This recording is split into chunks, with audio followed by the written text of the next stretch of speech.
6:01, and we're going to call this meeting of the Board of Aldermen to order. Will you please rise and recite the Pledge of Allegiance?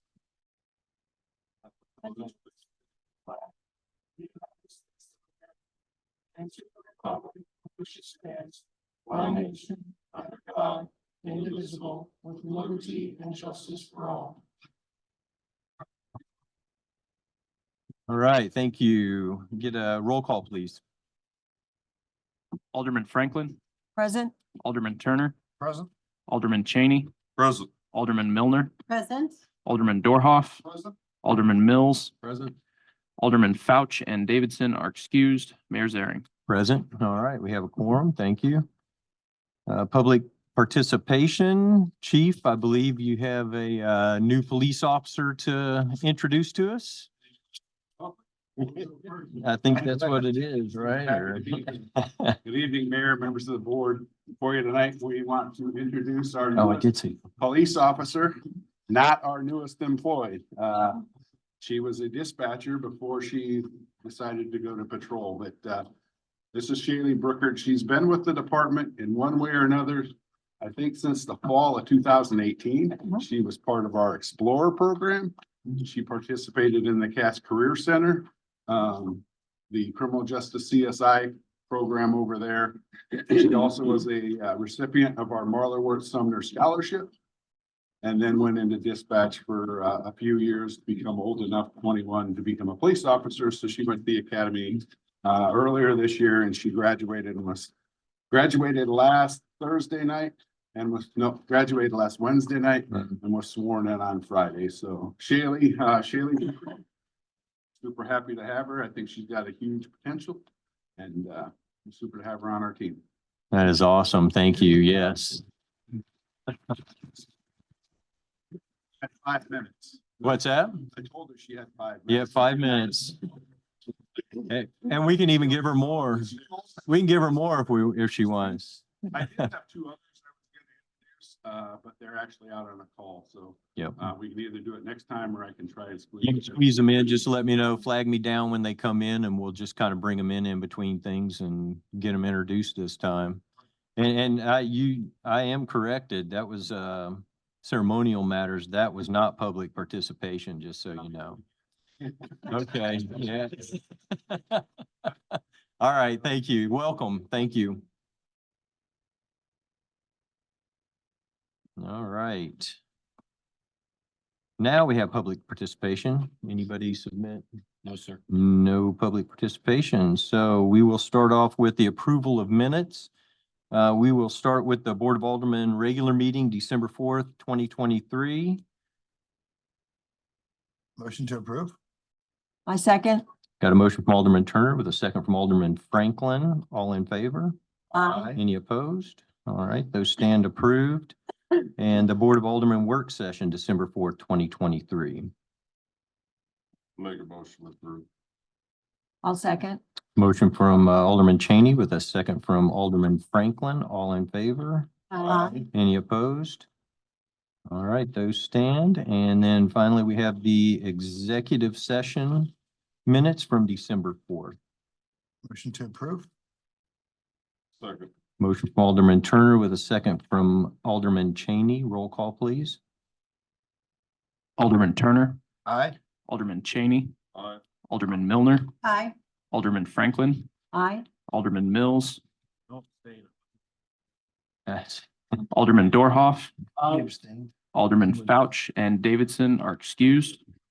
All right, those stand approved as well. Thank you. We will start with the agenda items. First up, we have Council Bill 111. A resolution of the Board of Aldermen of the City of Harrisonville authorizing the city administrator to enter into a contractual agreement with Civil and Environmental Consultants, Inc. for the intensive level architectural survey of approximately 54 acres comprised of the area identified as Phase 1 for the City of Harrisonville, Missouri. All right, Christina. Good evening. So this is related to the Historic Preservation Grant Fund money that we were awarded back in October that I applied for a year ago. We did a bid request for proposals for the intensive level survey. Had a number of them come back. I believe there are 6 total. This is not the lowest, but it was the most responsive that had a positive review come back. The original first pick, I will say, we had some negative information come to light at the last minute and had to go to the committee's second pick. And I had someone ask me before, this does not pertain to the 353. Thank you. Any questions for Christina? All right, if there's no questions, I'll entertain a motion. Make a motion to approve. Second. Got a motion from Alderman Milner with a second from Alderman Turner. Roll call, please. Alderman Milner. Aye. Alderman Turner. Alderman Mills. Alderman Cheney. Aye. Alderman Dorhoff. Aye. Alderman Franklin. Aye. Alderman Davidson and Fouch are excused. All right, Council Bill 111 is Resolution 2023-50. Next up, we have a public hearing on the Enhanced Enterprise Zone Real Property Tax Abatement on behalf of Donaldson Company. And yep, Mr. Clark. And I'll open that hearing. Good evening, Mayor and Board. So this evening, I'm presenting a request by a existing industrial employer known as, it's Donaldson Company is the company name. You may know them as iFill. They've been present here since 2009 and 2015. Donaldson Company actually purchased iFill. And so they are in process of considering a possible expansion. It's an internal competition with the Harrisonville facility and a Kentucky facility. And either one facility will be approved for the expansion, so not both will be approved. Their request is based on the proposed expansion, which would consist of nearly doubling the size of their existing facility from about 35,000 square feet to 70,000 square feet. They would add 35 new full-time employees over the course of 6 years. I will show you the schedule of number of employees per year as we progress through this presentation. They also, they're attending the meeting virtually. 3 of their representatives, including the plant manager, an engineer, and one of their financial personnel, and then also their incentive consultant is attending as well. They'd like to do a presentation to the board following my presentation, if the board is receptive. So just to sort of go through the process, they did apply to the state of Missouri for the Missouri Works program. I assisted them with that application. State of Missouri Department of Economic Development did approve their request for that. There's information in my presentation later that will show what they did approve. Considerations for this would be, if you just strictly look at the numbers of their request for the tax abatement, keep in mind their expressed commitment to the community over the past several years. First off, when iFill was started in Harrisonville, it was a manufacturing facility. They were leasing the building on Vine Street and they ended up purchasing the building. And then Donaldson Company was their largest competitor. They saw value in the operation and the company and the community. They purchased the facility and then they purchased the business. And now they're looking at potentially expanding the business. So just keep in mind their commitment. Also look at the payroll over the course of time. They'll be adding new payroll to the existing payroll, if you will. The tax abatement is only on real property and it's only on the new investment. It does not include the existing structures. So keep that in mind. That's very critical because they're not going back and taking existing tax base and lowering it. They're just taking the new investment and shrinking the amount that they would pay if they didn't have the abatement approved. So, and it's not on personal property. So they're investing about $886,000 in personal property. None of that is abated through this program. And if they do heavier equipment improvement or investment in the future, none of that is eligible for the tax abatement by statute. It's only real property. So keep that in mind. Also keep in mind just some intangibles. So right now we get, some building, industrial building requests for project leads. We don't have an industrial building inventory. if you will. If they were by chance to decide to terminate operations here and no longer have an operation in Harrisonville. If they were to approve this expansion and go through this process, we'd have 70,000 square foot industrial building rather than 35,000 square foot for project leads. So something to consider as well. It'd be an investment, a hard asset in the community. But payroll is something to look at, and their heavier investment is in the real property. It's about $5,064,000. Then they've got $886,000 in their personal property. So it's around, they're getting close to about $7 million investment. So I did provide some of the numbers in the packet. Hopefully you had a chance to review some of those, and I'll just kind of go over those real quickly. What I did was calculations for number one, their tax abatement rate for benefit through the program. And then I applied that to what their tax liability is based on their project assumptions. And then I calculated out what impact that would be to the school district, et cetera. So give you some perspective on where the numbers rest.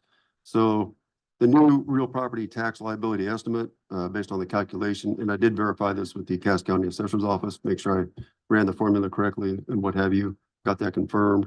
So $5,604,000, that's basically the cost or the market value. Then you take the assessed rate on the commercial, and that's 32%. So it brings it down to the assessed value, if you will. And then you apply the tax levy, which for 2023 is 7.2523. And I verified that with the county as well. And when you run the numbers, you get your assessed value of $1,793,000, multiply it by the tax levy, and then you take that per 100. So on an annual basis, they would have an estimated real property tax liability of $130,054. Then, based on their proposed project assumptions, in 2010, 2011, the Enhanced Enterprise Zone Board and the Board of Aldermen approved a tax abatement schedule that the state gave their blessing when they designated the zone. And I've got a copy of that here as well. And what it did was basically, I was not present at that time, but what they did was they identified, so the state requires 50% minimum tax abatement for 10 years minimum for any of these tax abatements. But the communities could have additional tax abatement percentage and or could go beyond 10 years because the program is good for 25 years. Our community decided to stick with a 10-year term, regardless of any additional abatement received. But they did have a grid that did allow for additional abatement to be received above the 50%, but it does not go above 80%. So in this particular proposed project, based on their assumptions, I've outlined, so for year one, it would be 55% is what they're eligible for, goes up to 57, and then for years 3 and 4, 60, and then from years 5 through 10, it's 65%. And then you carry those out based on the $130,000 tax liability.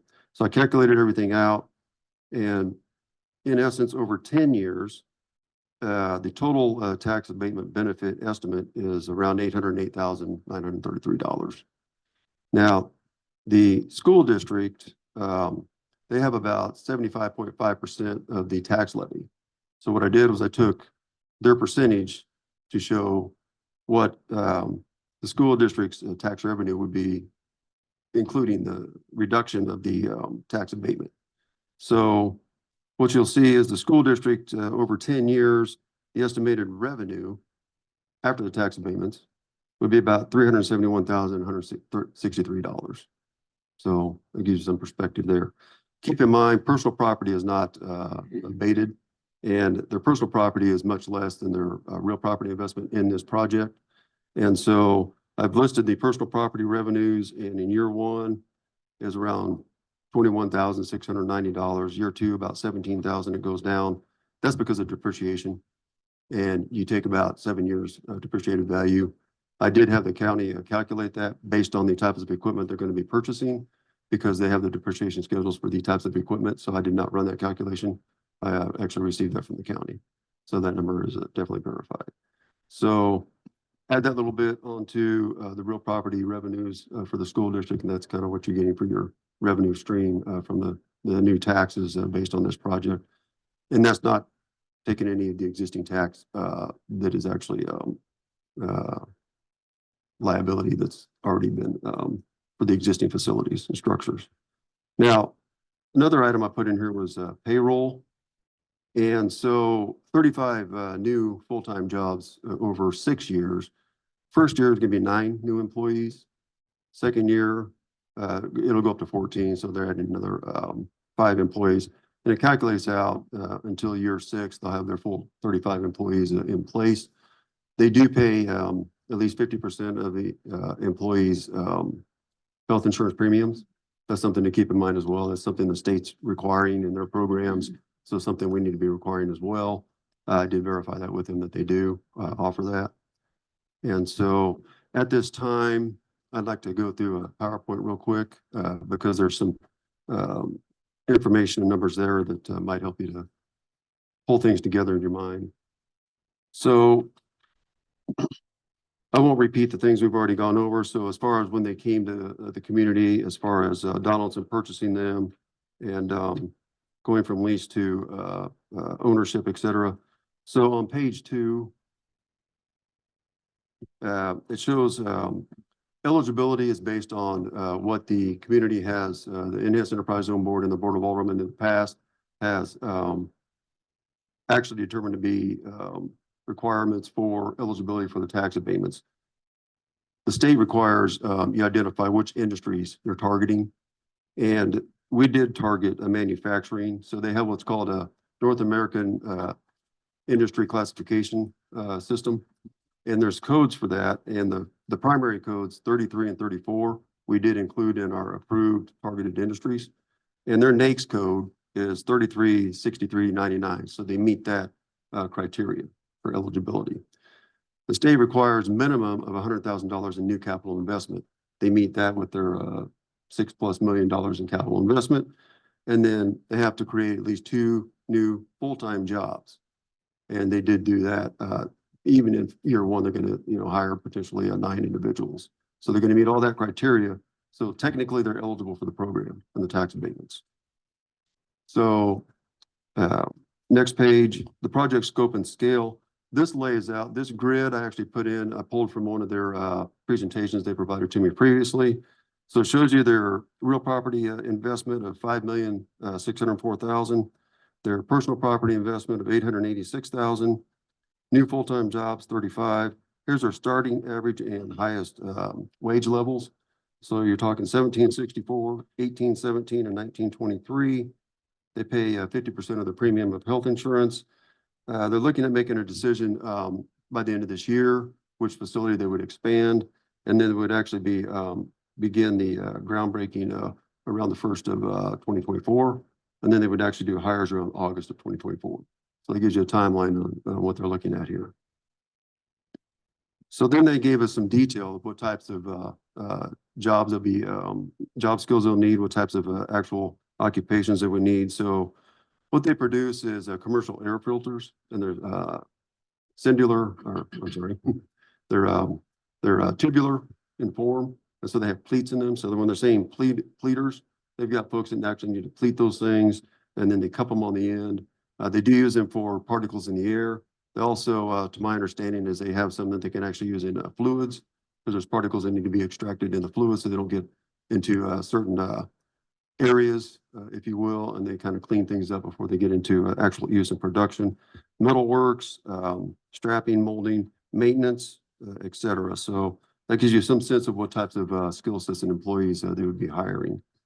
And it shows you over the course of time, 9 employees year 1, 5, 4, 6, 5, and 6 over those 6 years. The next page is actually, I grabbed this from the Missouri Works program flyer. And the reason I did this was because I've impressed upon the Enhanced Enterprise Zone Board, and I've impressed upon the Board of Aldermen as well. When we're considering offering incentives of any nature to any applicant, we need to strongly consider trying to be as close to, if not equate or exceed the county average wage.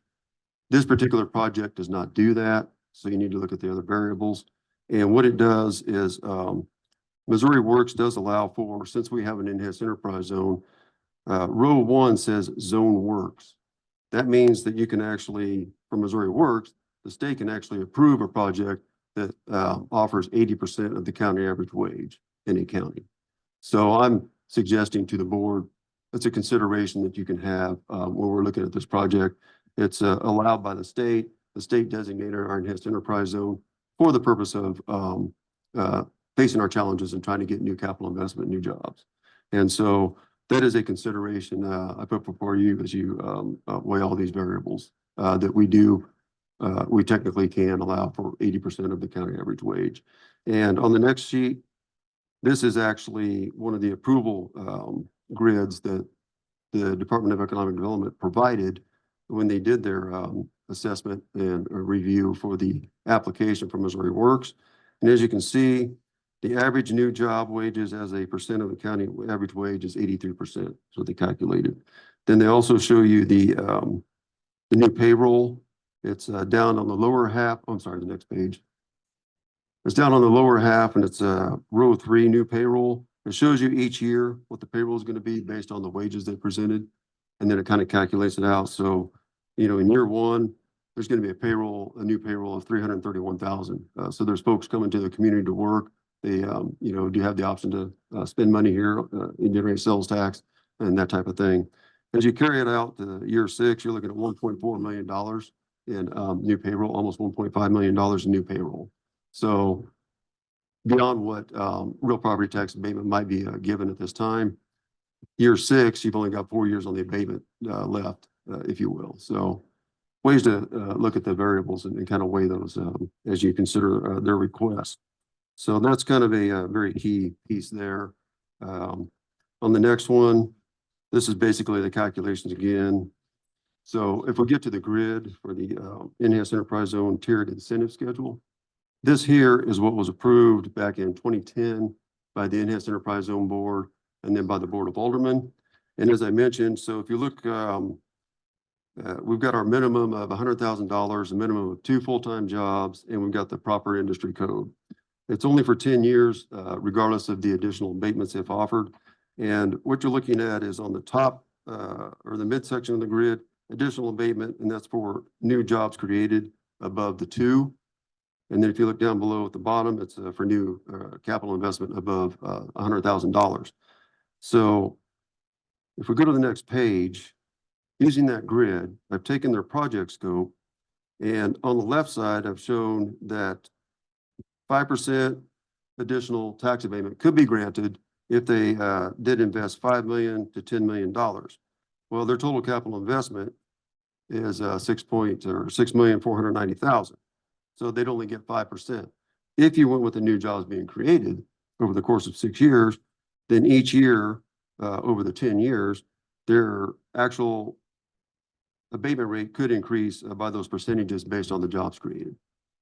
And so if you were going to allow them to gain favor to what they're eligible for, the maximum they're eligible for, you would base this particular project on the new jobs created and not on the capital investment. And if you chose, you can just rely on the capital investment if that's your prerogative also. So, but that kind of lays it out for you as to how the abatement percentages came up that I calculated. And then basically on the next page, I just laid it out for each year, and basically year 5 through 10 is 65%. And then I showed you the calculations previously with all the abatements and then the tax revenues that would be generated from the project as well. So that concludes my presentation, unless you have questions or need clarification on anything with this request or my presentation. Not seeing any questions.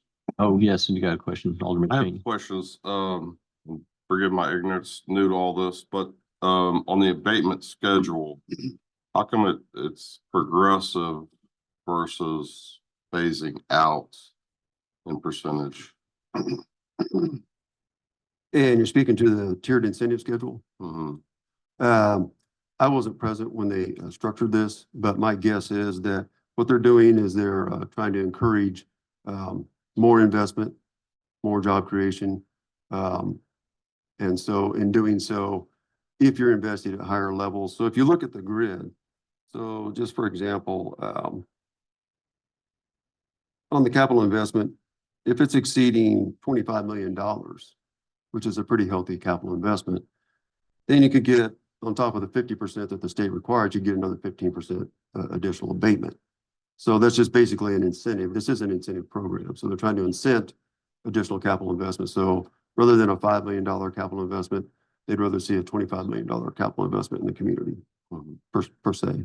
Same with the jobs, rather than seeing 2 new full-time jobs created, you'd rather see 35 full-time jobs being created conceptually. Okay, I'm just trying to Oh, no. understand it all. I understand. So, but based on the current assessment values, so the percentage actually, as the assessed value goes up on the 65% will be more than the 65% currently, because the assessed value most likely would be higher than the 65 off of that assessed value in 10 years. Well, but in kind, the whole property value goes up. So the 35% would be a higher amount too. You see what I'm saying? So the 65%, that's just a percentage of the dollar amount of the assessed value. So then 35% would also increase in a dollar amount. So that would be the tax revenue above what's calculated this evening to the school district and the other taxing jurisdictions that have a property tax. Does that make sense? Sure it does. So, but I mean, these are percentages, but they're tied to the dollar amount. And as you say, we hope that the assessed values do go up, because then the market value is going up and you got, better properties value in the area. Property values can shrink. I mean, they do in certain markets, they do in certain sections of communities. So I can't forecast that. The percentage is going to go up or down 35 as well as the 65. No, I understand that. So maybe I don't understand your question. I'm sorry. Maybe I don't understand your question. I'm sorry. I was just trying to figure out why. I mean, to me, for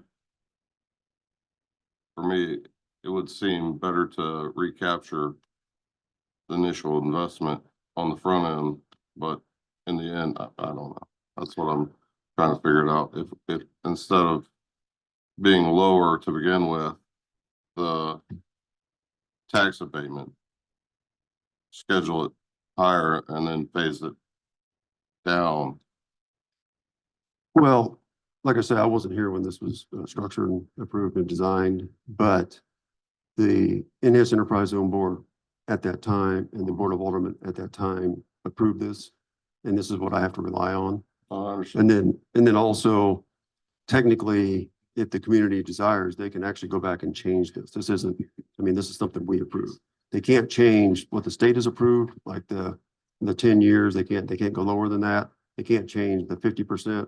The states set those in place, but we can change these additional amounts if we are not comfortable with those at this time. And then we just have to inform the state that we did that. So that is an option. Thank you. You're welcome. All right, Alderman Turner. So, I mean, looking at this slide, and it's same as what we're abatement, is it because they're adding jobs every year that, so they qualify for more of an abatement? Correct. So on that grid, so basically you have to create 2 jobs. And so if you do that, what they approved at this time for this grid was, well, if they create 5+ jobs and they're creating more than the 2 jobs, and so then they get an additional 5%. If they're creating up to 10+ jobs, and they can go to 7% above. And then they started actually stretching out how many number of jobs and giving higher percentages. So instead of going up, just a handful of jobs, they started stretching it out to like 10 jobs, et cetera, and going out beyond that. So.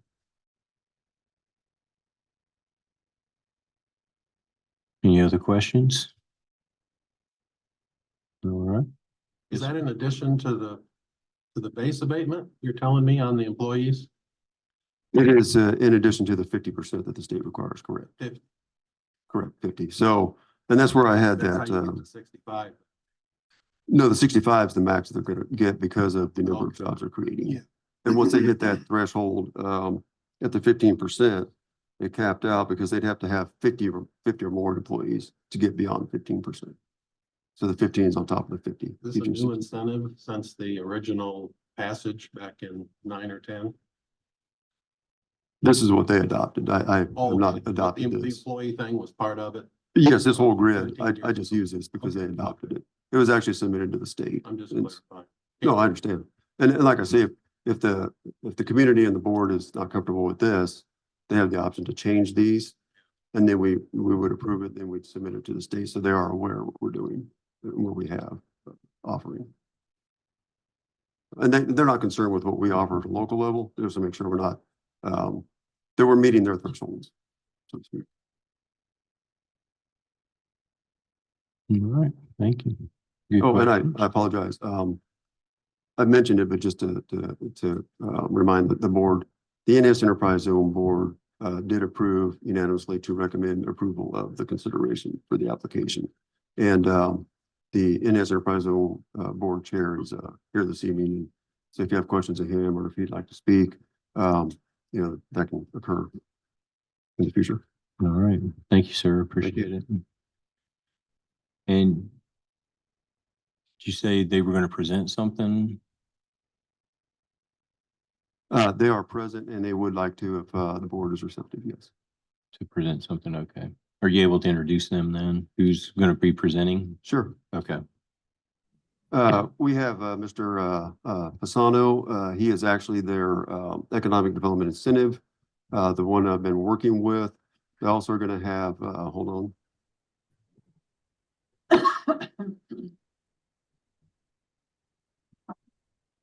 So also attending virtually is Dan Womack. He's their senior tax manager for Donaldson Company, the applicant. And Jason Rohi, the senior engineer for Donaldson Company. And just a side note, Mr. Rohi's actually been in communication with Christina. They've submitted some plans for initial review. So they've already gone that step. Not that that's indicating their decision, but that's indicating their strong interest in the community and their weighing of their options for both facilities for consideration. And then Mr. Belfus, who's the plant manager at the Harrisonville facility on Vine Street. Okay, thank you, sir. Thank you. All right, I believe it's Mr. Paisano. Yeah, thanks for the time this evening. I will pull up the presentation now. I'll share my screen. I'll let Bob, if you'd like to talk to the different slides, but essentially what we wanted to do is just share some information on the company's history in Harrisonville. Jim did a great job of explaining that, as well as the project parameters, but we can provide some further context on the job creation and the capital investment, some of the, also community outreach programs and the impact on the community that the company has had. So if I have access to share my screen, I'll do that now. You should have access. Okay. Yep. There we go. Okay. So Bob, if you want to just kind of walk through it, I'll scroll through as you go through the different slides. Sure. Good evening, everyone. Give you a brief history of Donaldson Company. Back in 1915, Frank Donaldson, he sold tractors, and he had a client who was having an issue with the tractor staying running in the dusty field. And Frank put together an air filter in the field with a can and a handkerchief, and it was the first air filter that was made for that industry. And he patented, and off went Donaldson Company. So they've been around for over 100 years. Donaldson was our largest customer, and in 2012 had started doing business with iFill, and they had asked a couple of times in 13 and 14 to purchase, and we kind of pushed back a little bit, saying, hey, we're just a startup and we haven't made any money yet. And eventually they said, hey, we'd like to buy you or become your biggest competitor. We said, okay, we'll jump in with you. So June 30th of 2015, Donaldson bought the Harrisonville facility. In December of 2020, it was a 5-year buyout that they now have 100% of us. And then the merger began December 31st of 2020. And then we grow at a constant rate. We've done a very nice job of gaining market share. We have a good business model. We've got some great employees that help with all of this, and we are full to the brim, and we need an expansion. But as you guys know, this is a business decision, and there's a Kentucky facility or a city in Kentucky who is bidding hard at this as well. So we have to look at both sides and make a decision. Overall, I'll tell you, Donaldson is a very large company, so $3.4 billion, with a B in revenue. They have about 14,000 employees worldwide. They're located in 40 countries. Donaldson has a foundation grant of $1.2 million that we are privy to some of that as well. And they've been on an acquisition buy since 2014, picking up 11 new facilities and trying to diversify what's going on in our market. So very large, stable company, a good one to hitch your wagon to.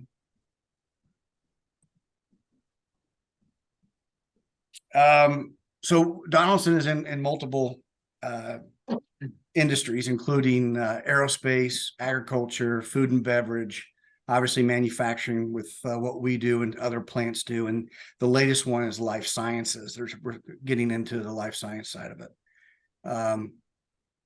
So, you know, our air filters or other plants' air filters are used in hearing aids, disc drives. The ones that come out of the Harrisonville facility, they go into mining, into Bimbo, bread manufacturing plants in Topeka, or Lay's chips. In many applications, you'll see that there's although iFill name never gets on a package, the Donaldson name does, and then other OEMs names get on the package too. But even the glass that's on your iPhone, if you have an iPhone, it's the iFill filter that helped produce that glass. So this is an aerial view of what we would like to propose. The gray part is our existing facility. The white part is the new expansion. As was mentioned before, we're going to double in size to 35,000 square feet. And then, have a separate entrance for the trucks picking up our goods versus the ones dropping off our raw materials. Right now, the current plan or the current method is we have one dock door that both incoming and outgoing freight go in and out of. It causes quite the congestion in that area, and this expansion is greatly needed.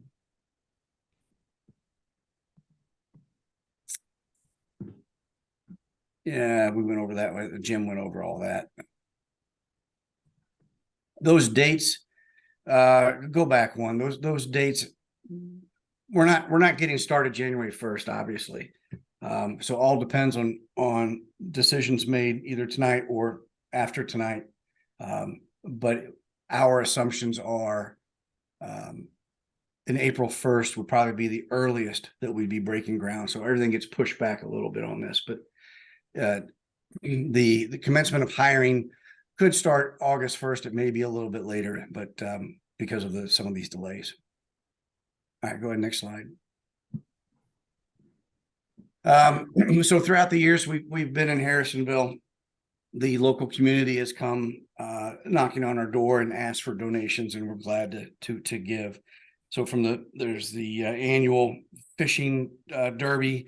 I think the VFW Hall does that, and the high school comes up and asks for donations for the different clubs, and we're able to participate. So we have truly enjoyed being in Harrisonville, and I think we've been a help to the Harrisonville community.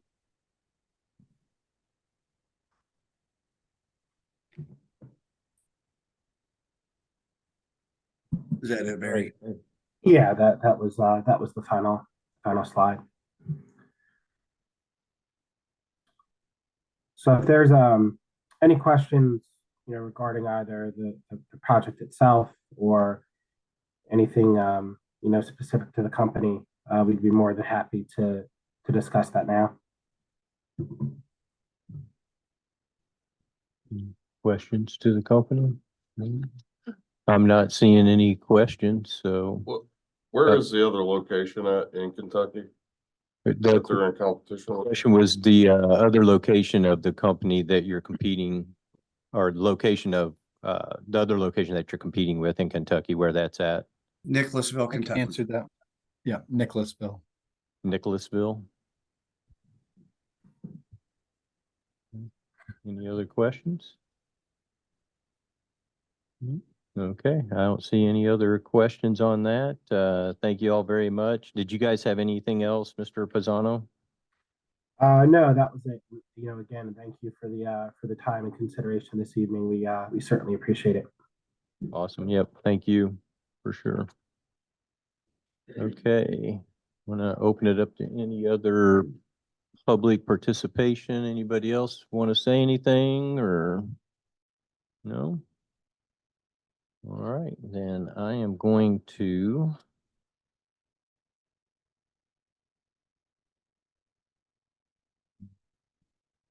I'm going to close the public hearing now.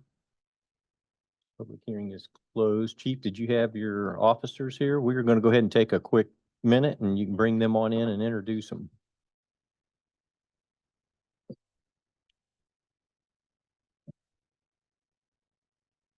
Earlier this year, back in June, Officer Floyd joined our team. She comes to us from Missouri Southern Police Academy.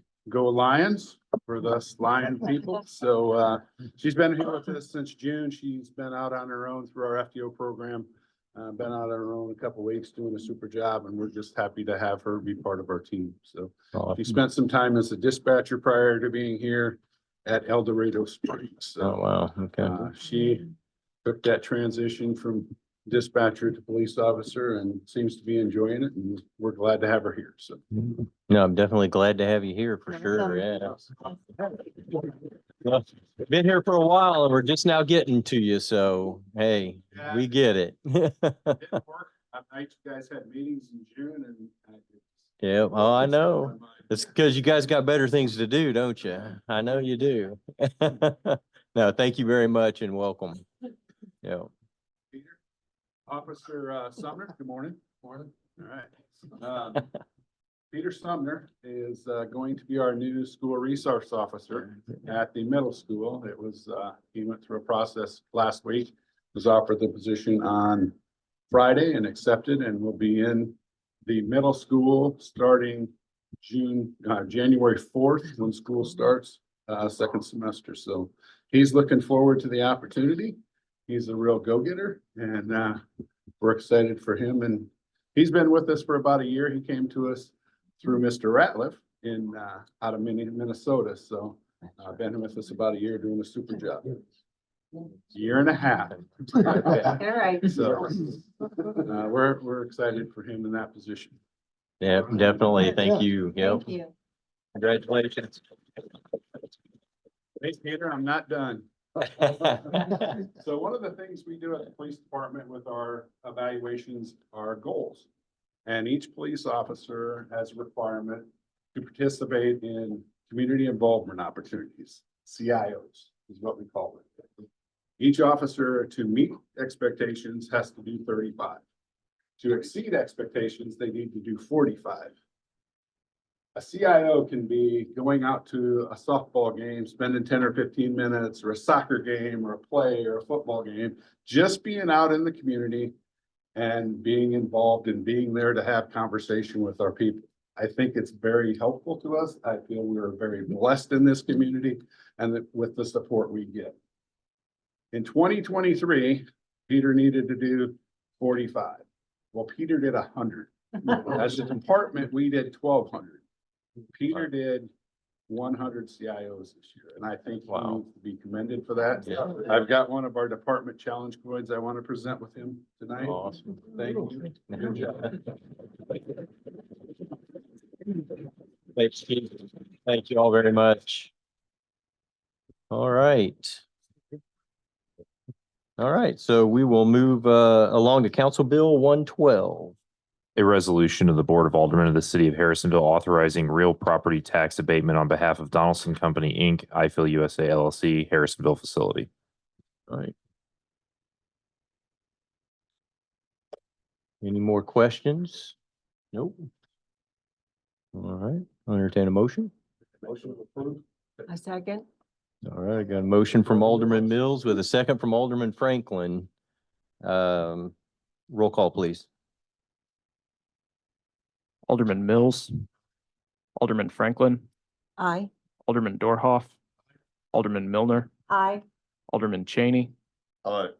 Alderman Turner, Aye. Alderman Davidson, and Alderman Fauch are excused. All right, thank you. Council Bill 112 is now Resolution 2023-51. Next is Council Bill 113. A resolution of the Board of Aldermen of the City of Harrisonville approving a new joint use pole attachment agreement. All right, Jeremy and Brent, right?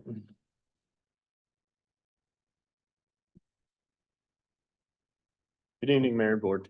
Before you tonight is a updated resolution or an updated pole attachment agreement via resolution.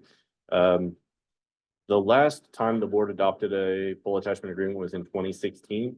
However, it doesn't appear that any of the attachers actually signed or adopted that attaching agreement. Since then, obviously, since 2016, the cost of doing business has gone up.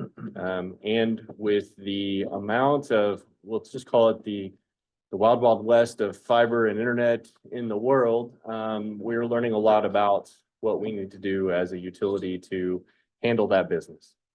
So the biggest changes in this agreement versus the prior agreement are mostly semantics changes, a few omissions in the first one, and then the change in the fee.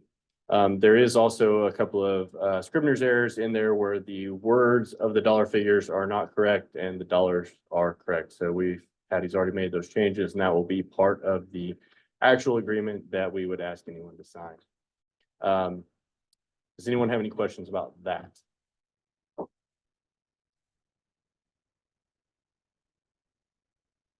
Okay, my next statement is we are still very much in the midst of a lot of different things with a lot of these different carriers, and we continue to learn the types of things that we should be requiring and or asking of them to do on our system. And so I would be remiss if I didn't inform you that there's most likely going to be additional versions of this coming in the next months. I've already engaged with another Toth and Associates. They do a lot of work for us on the rate side. I'm having them check the number just to make sure that it is accurate enough. They just couldn't get to us in a timely fashion. So we had other resources that helped us calculate that current rate, but they're more ingrained with our rate structure. So I'm counting on them to do a double check. So we may bring back even a rate change just to make sure. And just, there's just so much going on in the communication space that we want to make sure we're on top of. And so if there's anything else anybody has any questions about, I'll try to answer. Obviously, Patty and Brent are here. Alderman Yes, sir. Mills. Well, no, that was just reading because it's evolving and 5G is a lot different than this. So, Yeah. So you're not talking about a wire attached to all those poles. You're talking to very few poles. So a whole different rate thing may be in order. Absolutely. Right. And there are certain things, and so this all gets really squirrely when you start looking at those things that are required at the state level and then realizing how we are or are not affected as a municipality compared to other carriers or even co-ops are viewed even differently. So every one of these things that we take on takes scrutiny, and we have to make sure we're doing it the right way. Yes, sir. Alderman Turner. So with this, I mean, are we gonna get some updated drawings from them where they're attached already? Cause I've seen where it said pre-existing doesn't have to have permits, but I'm sure there's a lot we don't know about. So there's a lot of things that we're trying to do to make sure that we're accurately billing. I will tell you that when I review the billing for most of those that happens, that comes directly out of the electric department and has for years. Yeah. Those numbers have not significantly changed over the last 10 to 15 years. Okay. So my gut feeling is no, they are not accurate. It is, we are doing additional mapping that I'm hoping will give us more accurate information. But there's going to be, it's a very time consuming process to go through and figure, not only, okay, that has 3 attachments, who are they? Yeah. And so, yeah, okay, I can tell a little bit the difference between cable and phone, but how do I tell the difference between 3 strands of fiber? I mean, and Yeah. a lot of times it's not marked, and I mean, there's some significant challenges, and an audit down to that level can be incredibly time consuming and incredibly costly. So we're hoping we get a good amount of information out of the mapping, and then we can hopefully, solve 5% of the problems instead of, 100%. So How many? it's a moving target. I Yeah. will tell you that, and there's a lot of time being spent on it. Well, yeah, that and then with the way that pays are going, that's several years. Much. I will also tell you that from an attachment perspective, the dollar figures that are part of the revenue of the electric department are not significant. I mean, Yeah. so when you look at the potential of an $11 charge over the course of 2,000 polls, you're not looking at a significant revenue. It's really more about accountability and, making sure that they are participating in the recovery of the cost of what it takes to, replace those poles as they become, damaged or whatever that happens because of that. I mean, we do see damage to poles based on low hanging attachments and all the other various things that I'm sure Brent could probably speak more to. But that's really what this is about, is having accountability, and they have a certain amount of ownership for attaching to the poles, and that they follow the appropriate rules in the ways that they attach. It's really accountability. Yes, sir.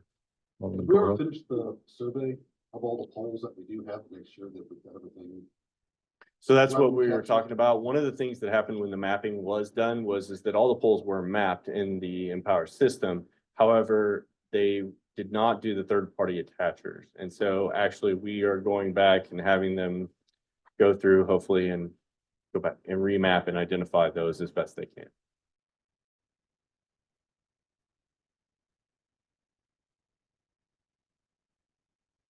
No other questions?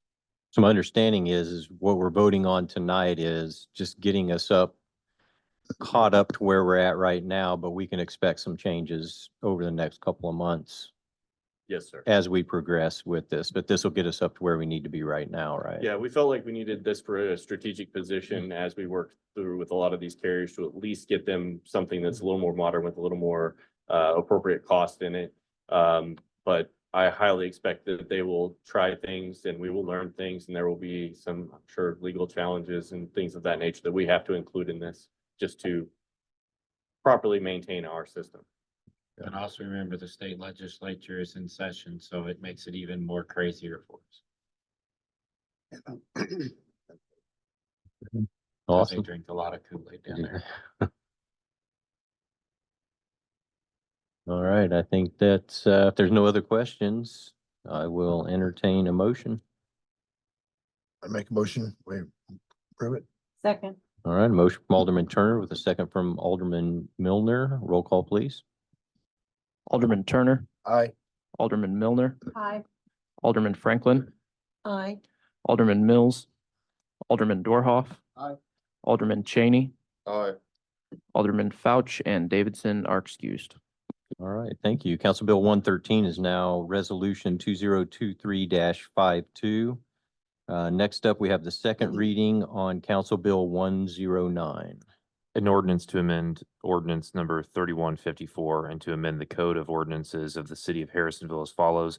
Chapter 700, section 700.530B by modifying the formula for supply cost adjustment applied to electric rates. Jeremy as well.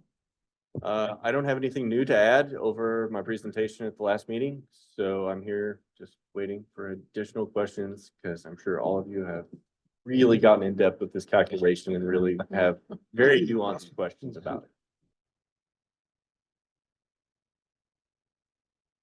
If not, I will entertain a motion. Motion from Alderman Dorhoff, Second. second from Alderman Turner. Roll call, please. Alderman Dorhoff. Aye. Alderman Turner, Aye. Alderman Mills, Alderman Cheney, Aye. Alderman Milner, Aye. Alderman Franklin, Aye.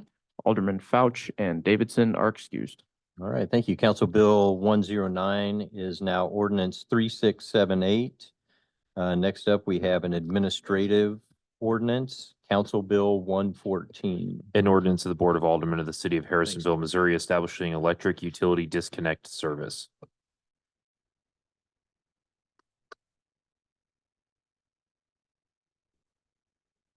Good evening, everybody. Good evening. I'm not loud enough. No. I thought I was too loud. All right, I'm here tonight to change just some verbiage in ordinance number 3652, Council Bill number 2023-55. The changes would include removing the $500 fee, and that's associated with the utility disconnect, and also adding for new construction or updating pre-existing structures performing panel or meter can upgrades. It's a pretty simple change, but that's basically all it is. And I think everybody has the documentation. Is there any questions on any of that?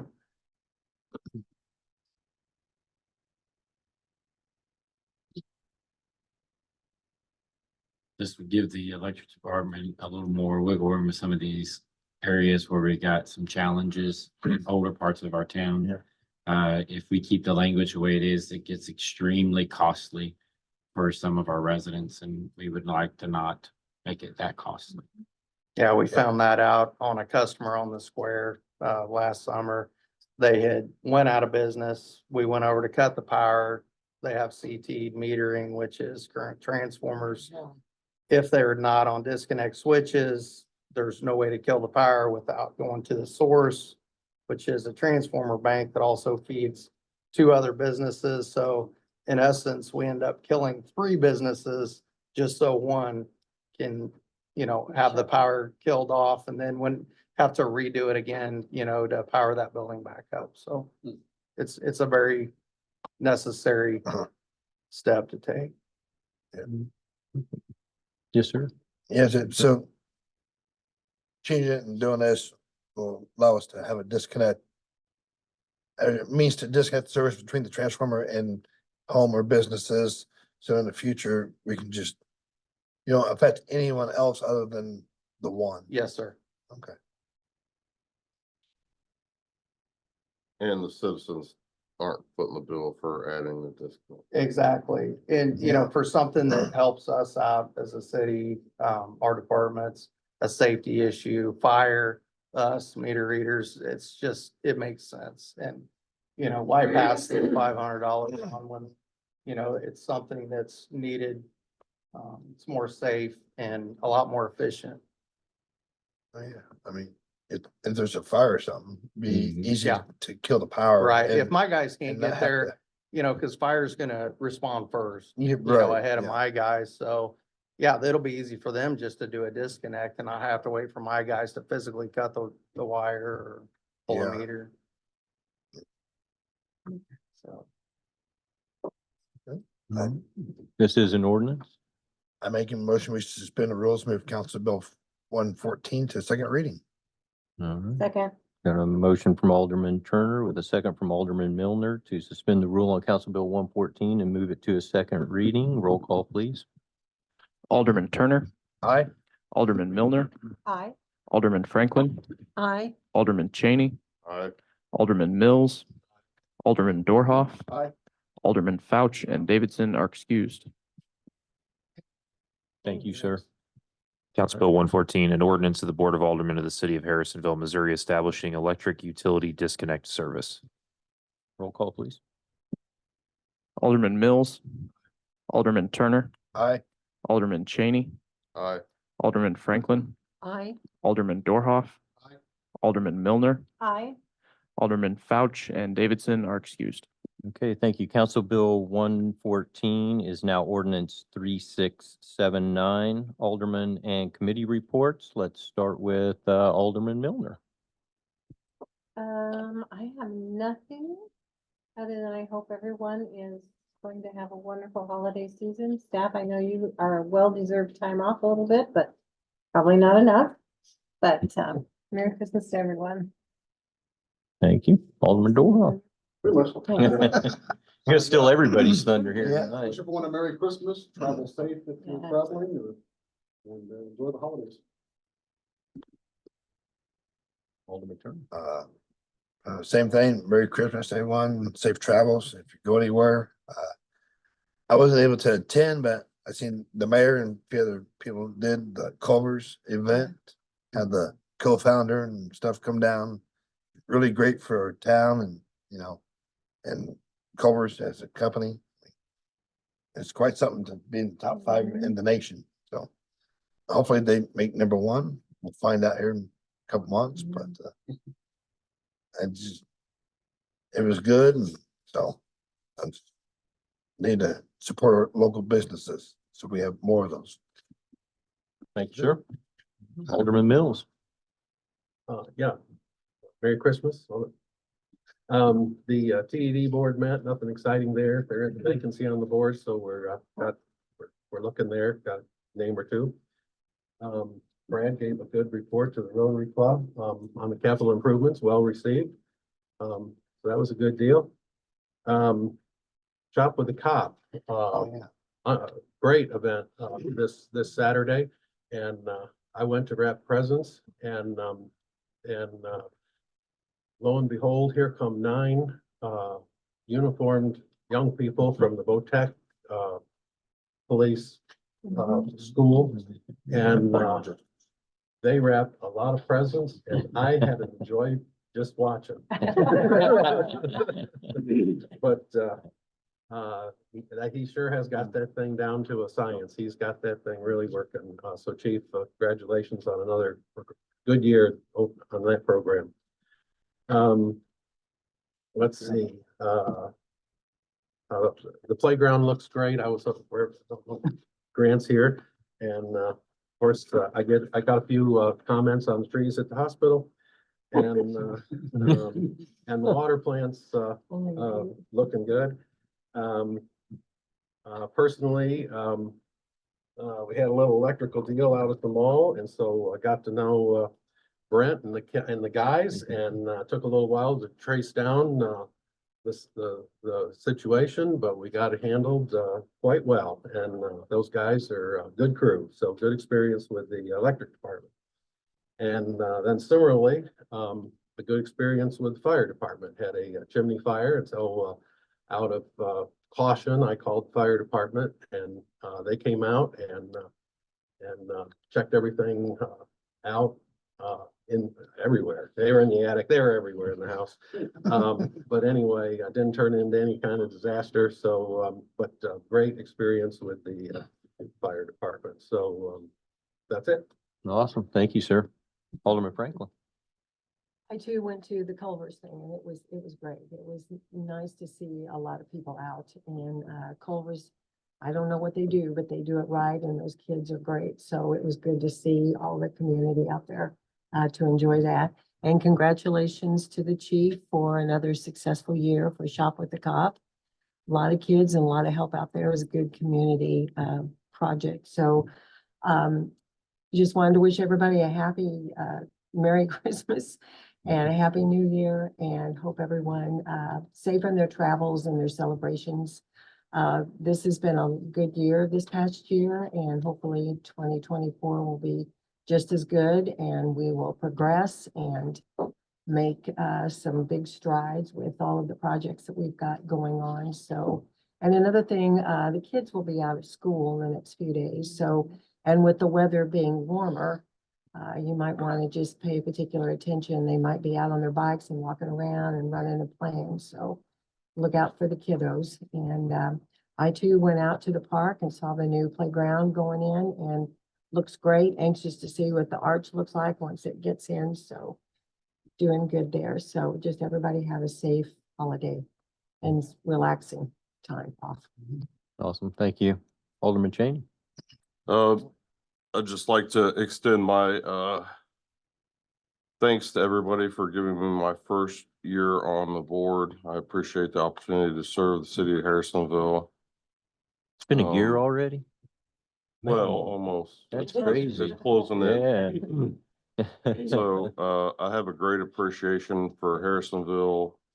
I believe community involvement is the only way that we stay a strong, healthy community. So I wish to thank Chief and his program. It's a wonderful thing that they do. It's a beautiful thing for anybody that gets involved to see how it affects the kids in their life, having had the chance to do so. But I believe it's crucial for us as individuals to stay involved, be involved, find ways to get involved, and support each other, love our neighbors, be good, decent citizens of this beautiful town of ours, and remind our leaders that there's a good book I read somewhere once. It said to be a good leader, you've got to be a good servant. So I ask that we all keep that in heart and have a Merry Christmas and Happy New Year. All right. Thank you, sir. And happy birthday, right? Thank you. Sure. Yes, sir. All right, city administrator report. As pointed out, it's Christmas holiday coming up. City Hall will be closed Monday and Tuesday. The New Year's coming up. Remember you, for all the aldermen, that in January, both your meetings will be on Tuesday night instead of Monday nights because of the holidays on the Mondays of those two meetings. Asphalt program, we had striped.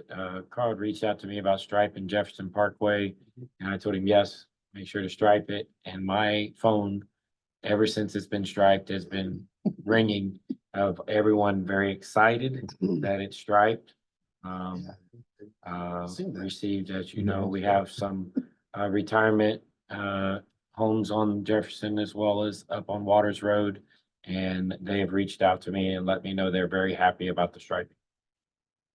So for almost $5,300, they got a lot of good deed on that. Firehouse remodel continues to move along. Lake House spillways project, spillway intake structure improvements. They're in the process of pouring 12 feet height on that major project out there. We have the Orchard Culvert Stormwater project going. If you all remember, that'll be a part as additional goes toward our dry retention down there, and fixing that just continues to do the improvements all along that stormwater area. We have a continuance of the Ash Street project. We have design change order downstream of that railroad embankment, and we're just waiting on the final engineering report to be completed on that. The Jane Street Stormwater Project, 60% design has been submitted. And then we're talking about the Chief's Shop with a Cop event. It's a 10th year for that. And there were 174 kids served on Saturday, and they have additional kids this week that they're going to be meeting with that weren't able to be there that Saturday. So still stretching for their 200 kid involvement on that project. Then Park and Rec talked about the equipment going in. Grant, have they told you when they think they're going to get it all done yet? It'll be after the new year. After the new year. So it's moving along at a very, very rapid pace. Quicker than we thought it would actually get on. We also been accepting demolition services, and low bidder was Industrial Salvage for that 1408 King Arthur Drive. So you'll be seeing some activity on that. So when people are asking you what's going on, it's because it's blighted and it's getting tore down. And with that, wish you all a Merry Christmas. Some of you are talking about relaxing Christmas. I don't know Christmas to be relaxing. But I hope it's enjoyable for you. Not everybody's in the Rattler family. That's right. All right, municipal court report is in your packets there. Questions from the media? Nothing? All right, thank you, sir, for being here. I'll just wrap it up with a couple of things. We did go to Culver's, got to meet up out there, and I'll tell you what their secret is they invest in people. It's about people. It's not about just making money off of the citizens of Harrisonville. And I had a good discussion there with the owner about that, you know, their investment in our people that work there for them actually impacts our city as well. A lot of those kids that work out there, if they don't get the values that at home that they're getting taught at that company, they're getting it there, at least there, and it's making them better citizens. And the ones that are getting it home, they're just getting it reinforced there. So it's amazing when you invest in people, how that impacts not just the business, but the community as well. And it shows because everybody is like happy to work there. You got great service every time you go there. I don't think I've ever had my order wrong or anything where those people are just not, you know, happy to be there. And to be there to see them put this on. They had owners from all around the area coming in just to say hi to the owner and congratulate, you know, the team there. And it was cool to watch because one, I learned that our owner, the guy that owns ours, he's a co-owner. That dude's pretty young, man. He's very young. Holy cow. Connor. It's his first job. Yeah. And Started. that was crazy. And he has 3 of them that he runs. And what a great guy he is. And there was another owner that just opened one up on the Kansas side that had come through, and the founder guy had pointed both of them out and knew him by name and was like, yep, I knew him when he was 15. He was running burgers to cars, you know, and now he owns a Culver. So yeah, it's really amazing to see the family community culture that they've built out there. And that does impact our city a lot more than what we know, and probably a lot more than what they know as well. Couple other things, again, Shop with a Cop, great. Again, when you talk about investing in people and in a community, you guys are out there weekends, all the time out investing in our community. So great job on that. Another great event. I always hear great things about Shop with the Cop. People are excited about that. Other things, staff, great year this year. We appreciate all the hard work. It makes our jobs easy. I'm telling you, for the 4.5 years I've been up here, you guys make it easy for us to present us the information to be able to make the decisions. So we really do appreciate you guys. And I will just ask, like, you know, our street and electric crews, police and fire, we're heading into the winter season now. You guys are gonna be out there working probably on Christmas, you know, you're gonna have crews out there on Christmas time, New Year's and all of that. Just know that you're appreciated, and to be safe out there and make sure everybody makes it back for Christmas. So appreciate that. With that, I'll wish everybody a Merry Christmas. Enjoy time off, time with the family, and have a Merry Christmas. I'll make the motion, Your Honor, to move into executive session pursuant to RSMO 610.021, hiring, firing, discipline, or promotion of an employee. All right, thank you, sir. Roll call. Oh, I'm sorry. Second. Second from Alderman Dorhoff. Roll call now, please. Alderman Mills. Aye. Alderman Dorhoff. Aye. Alderman Cheney. Aye. Alderman Franklin. Aye. Alderman Milner. Aye. Alderman Turner. Aye. Alderman Fouch and Alderman Davidson are excused. All right, we're adjourned from regular session, now in executive session. Take 5 minutes, and as you guys are leaving out of here,